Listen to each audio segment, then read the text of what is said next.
Shalom, selamat pagi saudara yang dikasihi oleh Tuhan Yesus Kristus. Kembali lagi bersama kami di Gideons dengan renungan dan doa pagi. Senantiasa boleh kita nikmati bersama-sama untuk membuat kita semakin bertumbuh di dalam Tuhan. Sebelum kita melanjutkan renungan kita, mari kita berdoa. Segala pujian, syukur, hormat, dan kemuliaan hanya bagi-Mu ya Tuhan.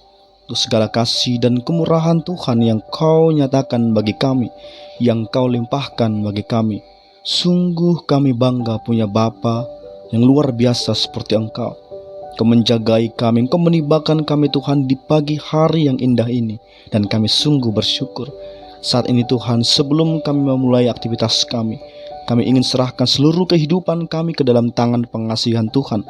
Engkau yang bekerja bagi setiap kami, Bapa dan Ibu Saudara kami yang sedang mendengarkan, diberkati oleh Tuhan. Nantiasa tangan kasih Allah yang boleh mendekap kami. Terima kasih Bapa yang baik, berikan kami hikmat, berikan kami kebijaksanaan, bahkan akal budi untuk boleh mengerti maksud kebenaran firman Tuhan. Dan sukacita ada bagi kami untuk boleh menyambut, menikmati kebenaran firman Tuhan. Dalam nama Tuhan Yesus Kristus, kami telah berdoa dan mengucap syukur. Haleluya, amin. Saudara yang dikasihi oleh Tuhan Yesus Kristus, pada kesempatan pagi hari ini kita akan belajar tentang penguasaan diri. Bagaimana kita agar dapat menguasai diri kita hari ini dan sampai selama-lamanya. Kita boleh belajar untuk menguasai diri kita. Dimulai kita dari beraktivitas. Kita benar-benar mempersiapkan langkah kaki kita hari ini. Ada penguasaan diri. Mari kita ambil Alkitab kita, karena kita akan baca kebenaran firman Tuhan dalam Amsal 25 ayat 28. Amsal 25 ayat 28. Demikian kebenaran firman Tuhan.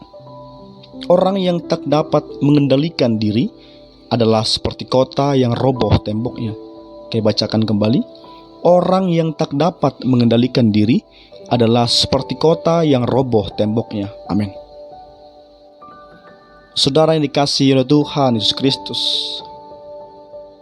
kalau kita ketahui bagaimana tembok-tembok tinggi dibangun, dikelilingi agar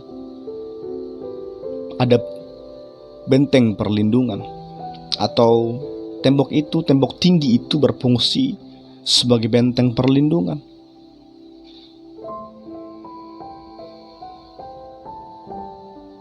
Dari antara musuh, dari serangan yang kuat dari musuh-musuh. Kita boleh melihat ada tembok Cina, atau mungkin kita lihat saja tidak usah tembok. Kita perhatikan saja kenapa kita bisa membuat pagar rumah. Selain agar rumah kita cantik, juga senantiasa menjadi perlindungan, benteng untuk rumah kita. Bisa jadi agar tidak dicuri barang-barang dari rumah, atau mungkin bunga-bunga yang ibu-ibu tanam di depan rumah, sepeda motor, sepeda, banyak hal. Atau sebagai agar tetangga tidak bisa menipu, mengatakan bahwa tanah itu tanah mereka. Jadi kita buat tembok. Demikian dengan tembok tinggi yang kami sampaikan tadi, sebagai benteng perlindungan yang kuat terhadap serangan musuh.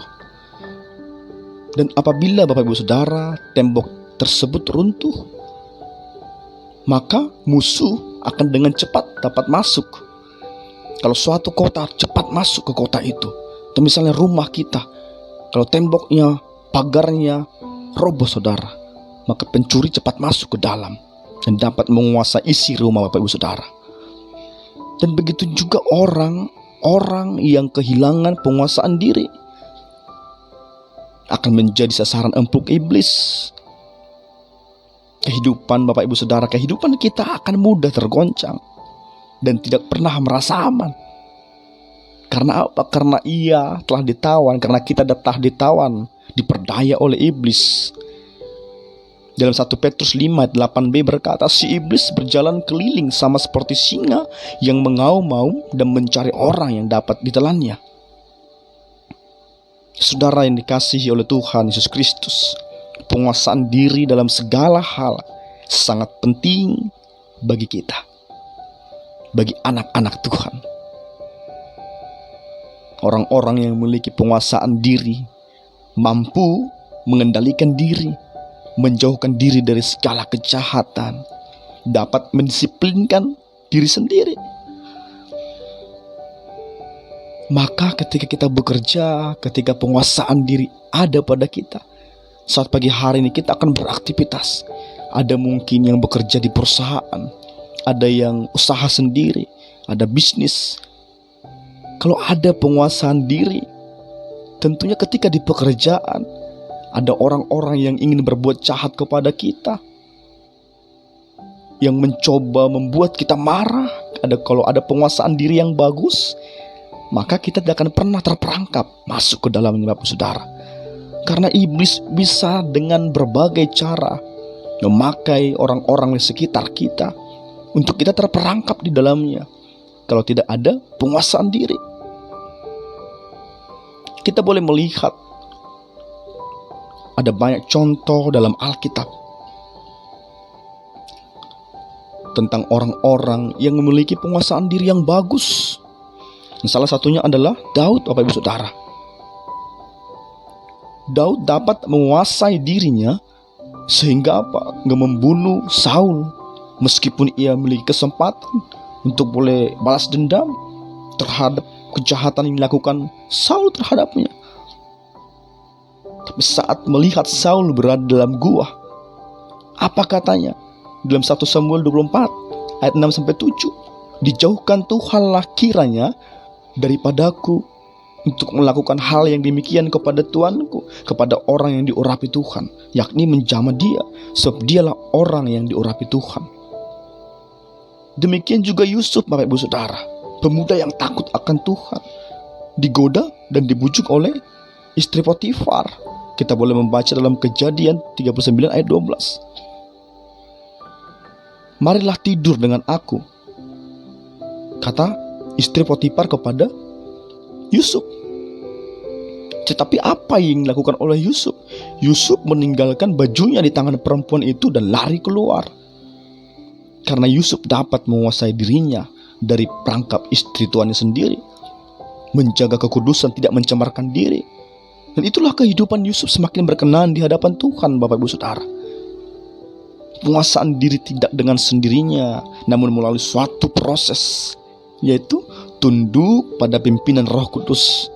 Tampaknya mustahil kita dapat menguasai diri, Bapak Ibu Saudara, terhadap musuh-musuh kita, terhadap sekitar kita, lingkungan kita, di mana kita berada, tempat pekerjaan kita, bermasyarakat, keluarga kita. Ketika kita tidak mampu menguasai diri kita, seorang ibu akan gampang sekali memukul anaknya. Demikian juga seorang ayah akan gampang memukul anaknya, bahkan istrinya, melakukan tindakan kekerasan. Demikian juga seorang bos. Jika mungkin Bapak Ibu Saudara adalah seorang bos di perusahaan atau di tempat bisnis saudara, usaha saudara, akan gampang memecat bawahan. Sedikit salah pecat sebelum melihat apa sebenarnya di belakang yang telah terjadi waktu itu. Misalnya ada kejadian tempat Bapak Ibu Saudara di usaha atau bisnis, bawahan saudara itu, karyawan saudara itu membuat kerusuhan, langsung kita pecat. Padahal kita belum tahu apa sih penyebabnya, seperti apa sih cerita di belakangnya, bagaimana sih kok bisa terjadi. Tidak ada penguasaan diri, kita emosi, lalu kita pecat. Padahal orang itu, karyawan itu mungkin membutuhkan pekerjaan, sangat-sangat membutuhkan pekerjaan. Karena kita tidak dapat menguasai diri kita, ada orang yang membutuhkan pekerjaan, kehilangan kesempatan untuk memiliki pekerjaan itu dengan waktu yang begitu lama seharusnya. Banyak saudara yang terkasih menjadi kerugian ketika kita tidak dapat menguasai diri kita. Makanya pagi hari ini kita belajar tentang penguasaan diri, agar di mana kita memulai pagi kita, memulai hari kita dengan menguasai diri. Ketika ada orang-orang di pagi hari mungkin yang mencoba membuat mood kita hancur, Kalau ada penguasaan diri tidak akan pernah, saudara. Mungkin kita pernah mengalami, masih pagi udah emosi, masih pagi udah marah-marah. Iya kan?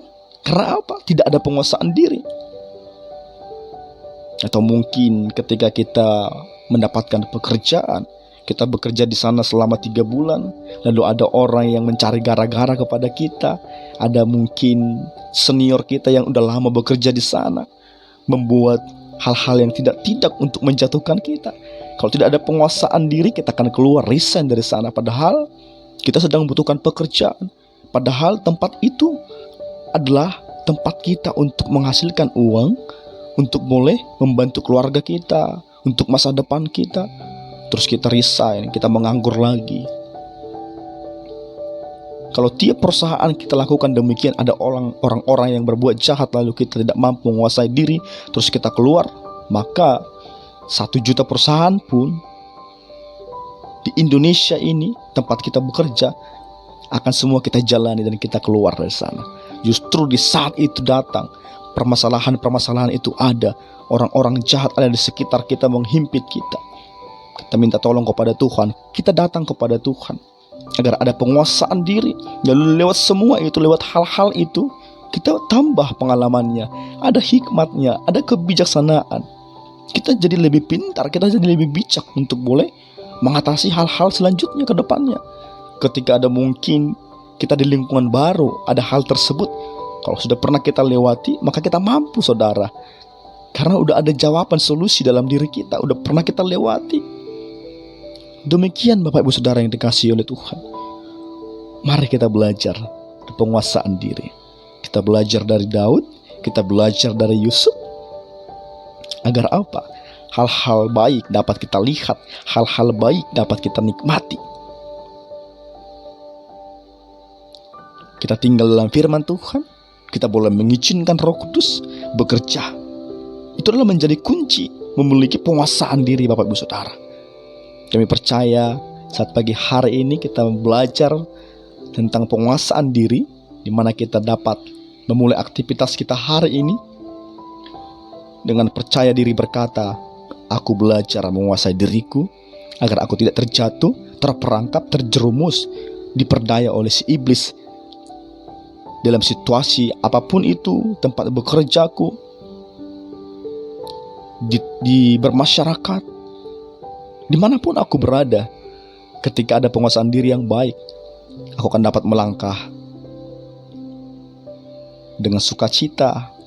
Ada kemenangan setiap harinya, ada pengalaman-pengalaman, ada hal-hal yang baru. Kita menjadi lebih bijak, kita lebih kuat. Kami percaya kita anak-anak Tuhan akan belajar menguasai diri. Dan kita aminkan kebenaran firman Tuhan ini memulai aktivitas kita di pagi hari ini.